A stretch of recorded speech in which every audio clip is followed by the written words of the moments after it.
I'm David Braswell. My wife Marcia and I are the innkeepers here at the Corner George Inn Bed and Breakfast here in Maystown, Illinois. And this is our bed and breakfast over here to the right, Jeff and Monica. This structure here to my right was built in 1884 by George Jacob Hoffman. He came all the way from Belheim, Germany, and it was built as his final piece, his great work of life, because he lived in the house next door. And that one? The building over here to the right, which is presently our residence. The rock house over here was built in 1856. This was the first house that George Jacob built. And it was in this house, just the rock portion, that he, his wife, and their 5 children were raised. And the family then decided that as a brick maker, he should build something great and something more suited to Maystown. So he built this building in 1884, his ultimate work. And it was room enough for a saloon downstairs, this lower part. Which is now an antique store? Which is now an antique store. Upstairs, he built a lovely ballroom, which is now where we serve breakfast. And then over to the right, there were several rooms which were not for his family, but for our guests, for our drummers, salesmen coming to Maystown up the Mississippi River. They would come in, visit the tavern, and stay overnight in our inn. Only men traveled in those days. And they had to have the finest accommodations. In fact, when he opened in 1884, he wanted to make sure every guest had, of course, a room, a bed, a desk, a chair, a pitcher, a bowl, and something new. He was going to also have a commode. This was the selling point for our inn back in 1884. We appreciate commodes. And it still has a commode to this day. And it still has a commode today. Amazing. That's cool. And behind the building here, we have one more part of our bed and breakfast, which is a summer kitchen. It's our guest cottage. It's a single room by itself with a 6-foot clawfoot tub, a white iron bed, walnut wardrobe. We'll have to go back there and see that soon. We'll check it out. So let's go inside. Let's go inside. Take a look. This is the Hoffman room. This was named after not only the builder of the building, but the George Hoffman, who, after whom the inn is named, Corner George Inn. And in honor of this family, we have named this room. And in addition to that, this is one of the original hotel rooms. Okay. In other words, there were not just 1, but 2 hotel rooms, and not for men and women, but only for men. In this room, we've appointed it with furniture that came from our family. This particular bed is from my great-great-grandfather, born in 1818, died in 1907, and he was a short man, so we had to adjust the bed slightly. It's a regulation size double bed. Perfect for people my age. Perfectly for people your size. Get your feet. Just my size. Very interesting about the room is the fact that it has a transom window. The transom window makes it possible for hot summer days for you to have a cool, at least a somewhat cooling effect when the air goes through. Right. Over here in the corner, I have something just for you, Monica. All right. I have a curling iron. Just what you need. For my very long hair. For your very long hair. All right. Well, let's go on to the next room and see what we can find in it. Great. That's good. We are now in the McRoberts room. James McRoberts fought in the Civil War. His son was the first native-born senator from the state of Illinois. Oh.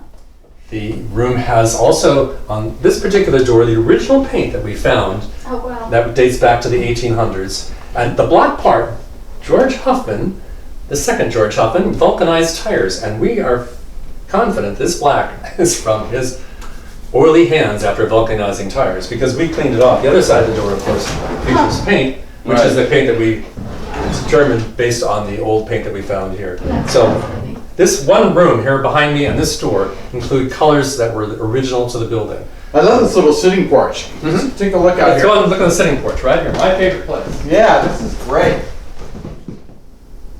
The sitting porch here is directly adjacent to the McRoberts room, and it features my favorite place to sit.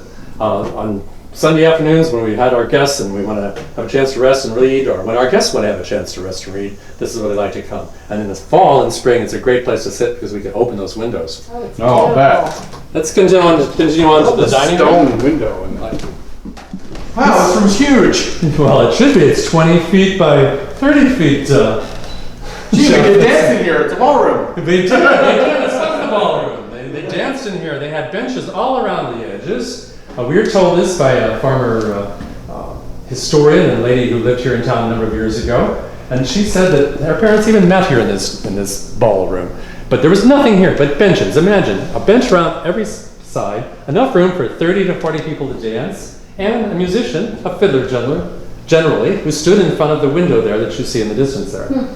But since we've owned it as a bed and breakfast, we've made it into our Victorian ballroom, which includes the my great-great-grandfather's dining room table, where we serve breakfast for guests. What age was the table? About 1870s. Wow. 1870s. All walnut. That's spectacular. This is the summer kitchen guest cottage. This is where they bake their bread, where they store their stoves, and where they wash their wash. It was a very multi-purpose room. And from that multi-purpose room, we have created a guest room with an extra long white iron bed, a 6-foot, not 3, 4, or 5, but a 6-foot cast iron tub. Even you would fit. Awesome. Yeah, you would fit in there, Jeff. I'm only 5'8". And in addition, we have this wonderful 1850s wardrobe, which is a nice addition to the summer kitchen.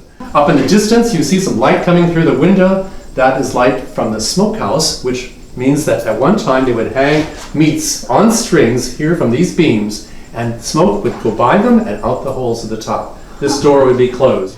This is David and Mamie's suite, one of our 2 units that can be used for a long-term rental. Wait. Who are Dave and Mamie? Dave and Mamie were early settlers here in Maystown, and their ancestor was Jacob Yo. Jacob Yo, his house sign, is here on the floor for us to enjoy, right next to this pillar which holds the building up. Well, that's a good thing.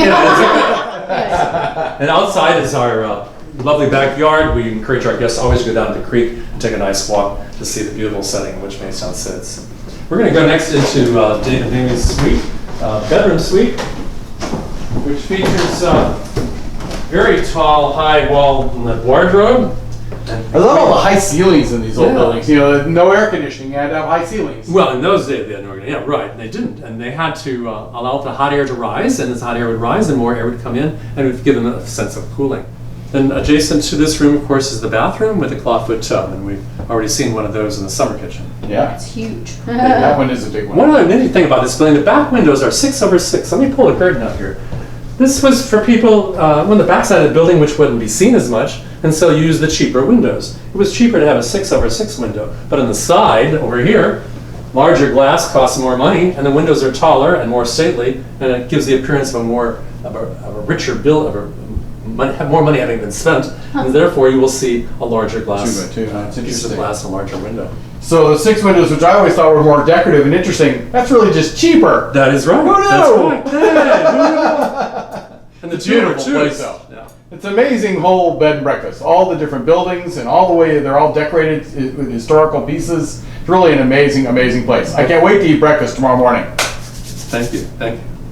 Tomorrow morning. Morning, Monica. Good morning. For you, we have our artichoke strata and our carrot muffin, fresh fruit. And what is this? We have some peach coffee cake this morning. I'll have to try a piece of that. Are you going to join us for breakfast? I sure Yeah, will. we want to hear all about spotlight Maystown. right over here. Perfect. I want to hear all about Maystown. Monica and Jeff, this is my favorite part of Maystown. Maystown Creek has 2 creeks that come together here. One you see on the left and one on the right. These are spring-fed creeks. Come from water from springs further up in the upland plains. This is the way the creek appears most of the time during the year. The water level gets pretty high here, I'll bet. It can get high. It can get high, Jeff, but that happens when it rains. And when it rains, this water can rise 10 feet. And probably one of the most dangerous spots in town. It's an interesting phenomenon to see because it only lasts for an hour. Well, I'd say we go take a walk up to the stone bridge. Let's go to the stone bridge. Let's take a All look right. at it. Jeff and Monica, this is my favorite of all places to come. Right here along the Maystown Creek. Our guests are encouraged every time they come to come and take this walk that we just made from the inn up here to the stone bridge. This 1881 stone bridge has served our village for a long time. In fact, it's a one-way bridge and we were allowed to keep it that way. We're very glad that we could. But when you come to a festival, our Oktoberfest, or Springfest, this is where our festivals take place, right along this beautiful setting, and we hope that you'll come back again. Look forward to it. Thank you so much. You're very welcome.